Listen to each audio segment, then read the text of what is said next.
Assalamualaikum warahmatullahi wabarakatuh. Kami dari kelompok 5 akan mempresentasikan riset sederhana terkait psikologi konsumen dengan judul Pengaruh Psikologi Konsumen dalam menentukan pilihan terhadap barang dengan harga promo diskon.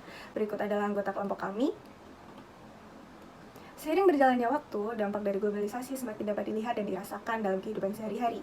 Globalisasi sendiri merupakan suatu fenomena khusus dalam peradaban manusia yang bergerak terus dalam masyarakat global dan merupakan bagian dari proses manusia itu. Penggagas utamanya sendiri adalah kemajuan di bidang teknologi, informasi, dan juga komunikasi. Ada dua contoh yang bisa diambil, yaitu yang pertama adalah portal berita yang bisa diakses dimanapun dan kapanpun. Kemudian yang kedua adalah aplikasi-aplikasi penunjang kebutuhan manusia seperti Gojek, Shopee, dan masih banyak lagi.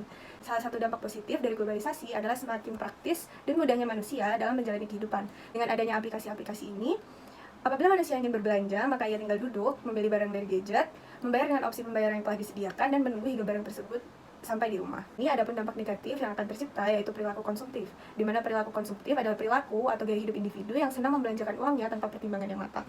Perilaku buruk ini akan semakin merugikan apabila ditambah dengan strategi pemasaran dari perusahaan-perusahaan. Salah satunya adalah promosi dengan harga diskon. Karena persaingan antar perusahaan semakin ketat, promosi produk dengan harga diskon menjadi salah satu strategi yang sering digunakan perusahaan untuk menarik perhatian dari para konsumen.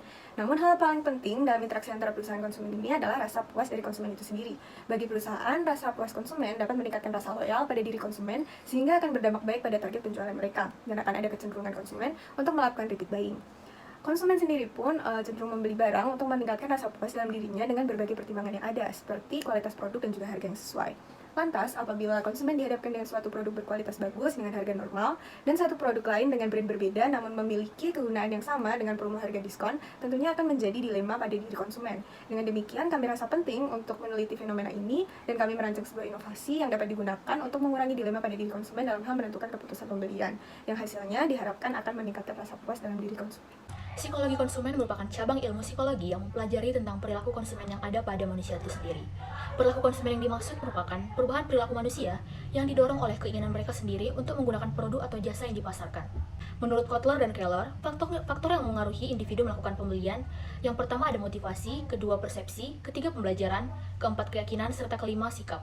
Menurut Engelova, kepuasan yang dirasakan oleh konsumen dalam melakukan pembelian pada suatu produk akan memberikan keuntungan bagi perusahaan yang nantinya akan membuat konsumen bisa kembali membeli produk yang sama, bahkan tidak menutup kemungkinan untuk mengajak temannya membeli produk dari perusahaan tersebut.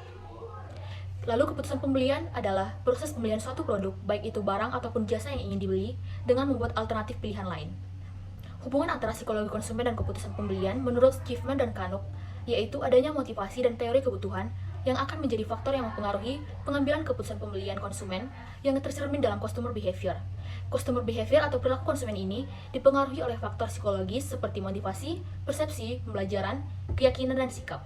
Berikutnya untuk metode penelitian, untuk mengkaji topik yang diangkat, peneliti akan menggunakan metode penelitian kualitatif dengan pendekatan studi kasus. Metode ini dipilih guna mendapatkan pandangan yang menyeluruh atas fenomena yang hendak dikaji. Subjek dari penelitian ini sendiri adalah konsumen yang pernah melakukan pembelian barang dengan harga promo diskon, yang mana pemilihan subjek dilakukan dengan metode purposive sampling dengan adanya kriteria. Yang pertama, membeli barang dengan harga promo diskon dalam kurun waktu 3 bulan terakhir, mengetahui adanya informasi tentang harga promo diskon yang hendak atau sedang berlangsung, dan yang ketiga, menunggu adanya harga promo diskon ketika hendak melakukan pembelian.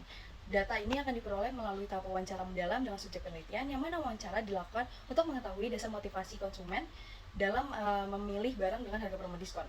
Hasil penelitian ini diharapkan akan memberikan kontribusi bagi para pelaku usaha atau bisnis dalam mengetahui perilaku konsumen dan juga dapat mengembangkan strategi pemasaran yang lebih efektif. Tadi menghasilkan sebuah ide riset berbentuk sebuah website yang kita beri nama Make Your Move. Make Your Move sendiri adalah sebuah website yang memberikan informasi mengenai suatu produk kecantikan. Cara pengoperasiannya adalah dengan memasukkan nama produk yang kita cari di kolom pencarian, sehingga detail mengenai produk tersebut akan muncul disertai dengan rekomendasi produk lain dari brand lain sebagai perbandingan produk.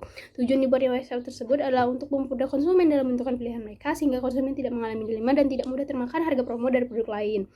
Website tersebut bisa diakses oleh siapapun secara gratis, namun jika mereka ingin mendapatkan fitur yang lebih, mereka harus berlangganan dengan harga 20.000 per bulannya.